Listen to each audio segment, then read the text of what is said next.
মা আমার ঠাকুর মা মানুষটা খুব ভালো মানুষ ছিল। মানুষটা শরীরে এক বিন্দু রোগ ছিল না।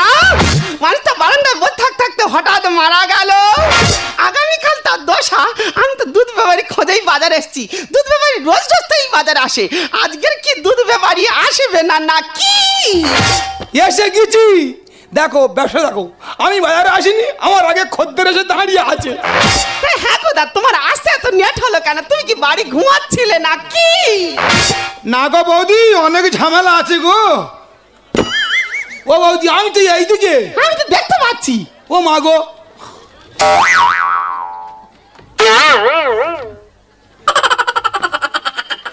সব ঠিক আছে, বৌদি চোখের মানিকগুলো বড্ড এক যা করে দিচ্ছে। দেখো দাদা, একদম চক্ষুনে ব্যঙ্গ করবে না বলে দিচ্ছি। না না ঠিক আছে ঠিক আছে, বলছি দুধ লাগবে। হ্যাঁ হ্যাঁ। কত কত? আমার দু পা। ও আচ্ছা, 2 পা দুধ। হ্যাঁ বলছি ও বৌদি, তোমার কে মরে গেছে? দেখ, তোমার দুধ বিক্রি কর, দেখো তুমি দুধ বিক্রি করবে, এত গল্প করার কি আছে? না না, দোকানদার পেঁচা, খরিদ্দার লক্ষ্মী, বেশি কথা বলে খদ্দের ধরছি। দাদা গো, আমার শাশুড়ি মা মানুষটা খুব ভালো মানুষ ছিল জানো দাদা। মানুষটা শরীরে এক বিন্দু রোগ ছিল না। মানুষটা বারান্দায় এরকম মোটা খুঁটি হেলান দিয়ে বসছিল। বসে থাকতে ফ্যাচাত করে কি করে? ফ্যাচাত করে মানুষটা মারা গেল। অনেক মৃত্যু দেখেছি, ফ্যাসাদ করে মৃত্যু আমি জীবনে দেখিনি। তাই আগামীকাল দশা তো, সেই জন্য করে তোমার কাছে দুধের জন্য এসেছি দাদা। ও আচ্ছা, দশার কাজে দুধ লাগবে। হ্যাঁ বলছি বই, তোমার আর আসতে হবে না, আমার লোক তোমার বাড়িতে দুধ পৌঁছে দেবে।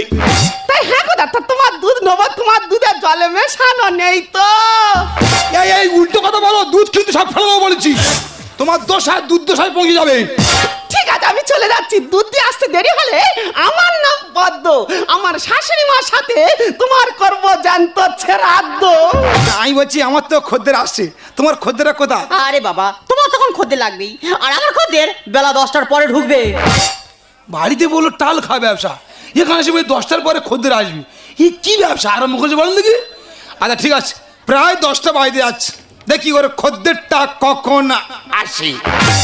দিদি গো, আজকে মনসা পুজো, তা গোটা পাড়া খুঁজেছি, কোথাও দুধ পাইনি। শেষে রতনের মা বল, তুই বাজারে চলে যা, সেখানে গেলে দুধ পেয়ে যাবি।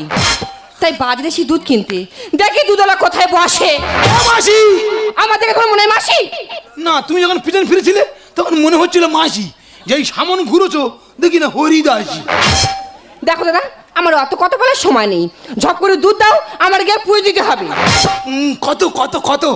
কত আর নেবো, পুজোর জন্য অল্প করেই নেবো। তা বেশি করে নাও না, পূজার পরে সবাই মিলে একসাথে বসে দুধ ভাত খাবে। আরে ও আজকে পুজোর দিন, আমাদের উপোস, খেতে নেই, ঝপ করে দাও। ও খেতে নেই উপোস? হ্যাঁ হ্যাঁ।